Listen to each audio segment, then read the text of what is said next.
प्रयास भारत की राजधानी दिल्ली में देखने को मिल रहा है कि पूरे भारत के हर कोने से सरना धर्म को मानने वाले, उसे समर्थन देने वाले सभी यहाँ उपस्थित हैं और ये बहुत ही गर्व की बात है हम सभी के लिए।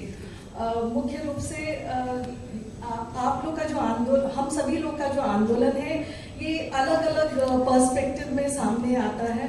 मैं मुख्य रूप से एक यूनिवर्सिटी सेटअप को बिलोंग करती हूँ।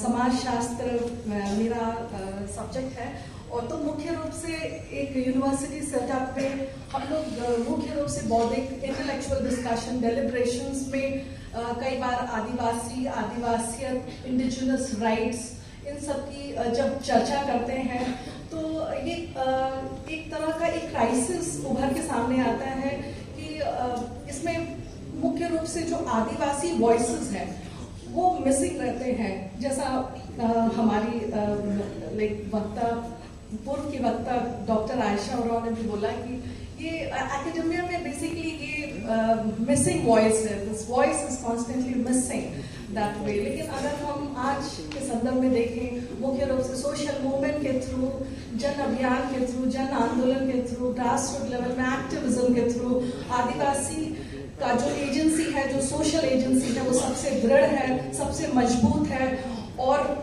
उनका योगदान सबसे अहम है और उसी का प्रतिरूप आज हम सबको यहाँ देखने को मिल रहा है दिल्ली के कॉन्स्टिट्यूशन क्लब में और ये बहुत ही गर्व और खुशी की बात है। और मुझे अपनी बात रखने का मौका दिया, इसके लिए बहुत बहुत धन्यवाद। मुख्य रूप से आज हम लोग सरना धर्म और उसके जुड़े हुए आंदोलन के बारे में ही बात कर रहे हैं और जहाँ तक समाजशास्त्र परिवेश में हम लोगों ने हमेशा इस बात को विभिन्न तरीकों से लाने की कोशिश की है। As the voice is quite missing, it's dismal in the academic arena. लेकिन एक बात बहुत इम्पोर्टेंट है कि अगर हम जो आदिवासियों का जो संबंध है वो मुख्य रूप से, क्योंकि जो स्टेट अथॉरिटीज है उसके साथ ही जो संबंध है वो सबसे अहम होता है। आदिवासियों का संबंध किसी दूसरी कम्युनिटी के साथ कैसा है, किस रूप में है, वो उतना मायने नहीं रखता है। लेकिन आदिवासियों का एज ए कम्युनिटी उनका संबंध स्टेट के साथ किस तरह का है, ये बहुत ही अहम है और ये ब्रिटिश काल से ही, जब से स्टेट के साथ हमारा नेगोशिएशन शुरू हुआ तब से ही है। इसीलिए धर्म कोड की मांग बहुत ही महत्वपूर्ण है। अगर हम जब धर्म की बात करें तो आदिवासियों ने अपने सरना धर्म को हमेशा ही एक अच्छी तरह से फल फूल रहा है और वो कम्युनिटी ने उसे अपहेल्ड करके रखा हुआ है। ये कम्युनिटी का धर्म है, उसे कोई नहीं छीन सकता है।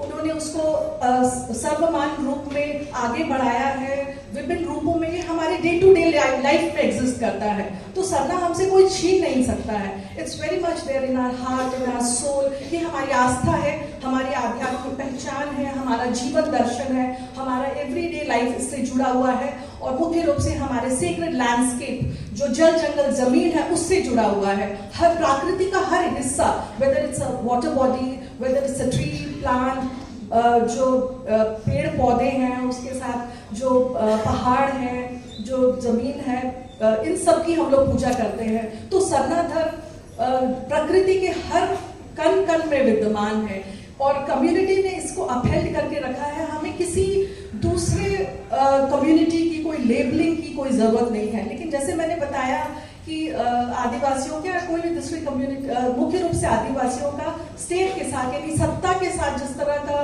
एक रिलेशनशिप है वो बहुत अहम है और इसी कड़ी में हम लोग सरना धर्म कोड की मांग कर रहे हैं। This is primarily movement for the right to recognition, क्योंकि ये जो हमारा अधिकार है, जो पहचान है, क्योंकि किसी भी व्यक्ति के जीवन में धार्मिक पहचान जो होती है वो मुख्य रूप से आधारभूत पहचान होती है और सरना धर्मावलंबियों को मुख्य रूप से इसी का ही डिनायल किया गया है बाय द स्टेट।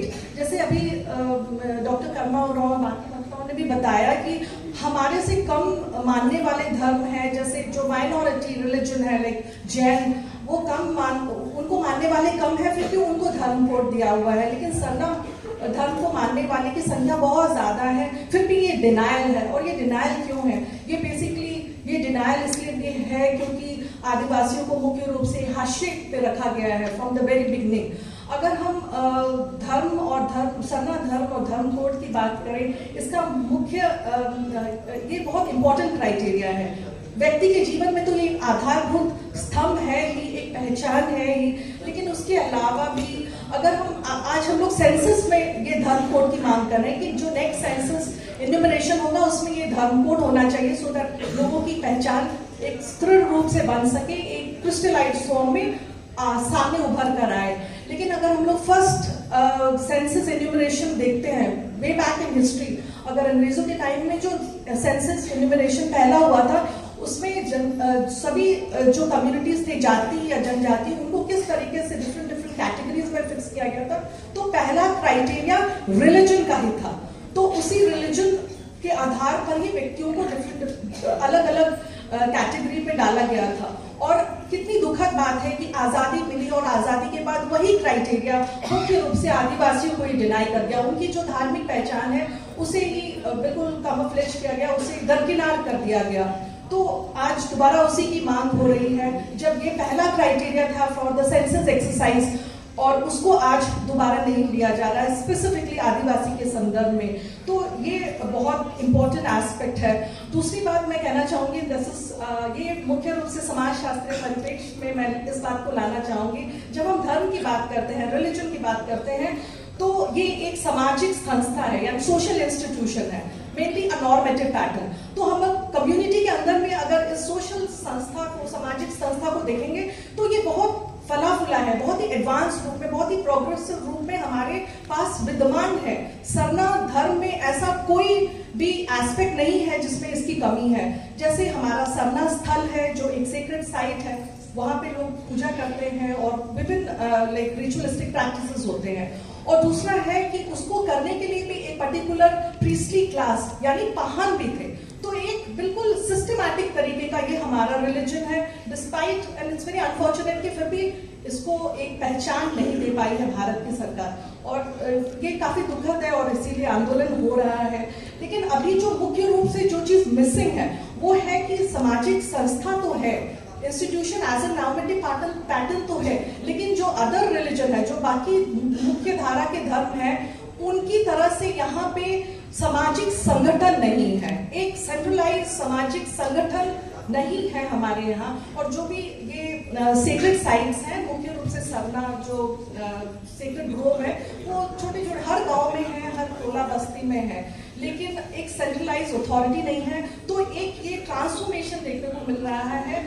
सामाजिक संस्था से हम लोग धीरे धीरे सामाजिक संगठन की ओर बढ़ रहे हैं। तो ये किस तरह से सामाजिक संगठन बनेगा, ये भी हम सब के ऊपर यानी कम्युनिटी के ऊपर बनता है। अगर धर्म कोड तो मिल ही जाएगा, इसमें ये जो लड़ाई है इतनी आगे बढ़ चुकी है, आप लोग सब दिल्ली में हैं और जंतर मंतर में प्रदर्शन भी होंगे, तो धर्म कोड बिल्कुल मिल जाएगा, लेकिन आगे भी एक रोड मैप होना चाहिए and it should come from the community, it should emerge with in the community कि आगे हम लोग किस तरह का संगठन चाहते हैं। क्योंकि हम लोग के अंदर इतना इन्फ्लुएंस हो चुका है, लाइक हिंदुइज्म का भी प्रोसेस चल रहा है, ईसाईकरण यानी क्रिश्चियनिटी का भी प्रोसेस चल रहा है, फिर बुद्धिज्म का भी काफी इम्पैक्ट हो रहा है और भी दूसरे रिलीजन का।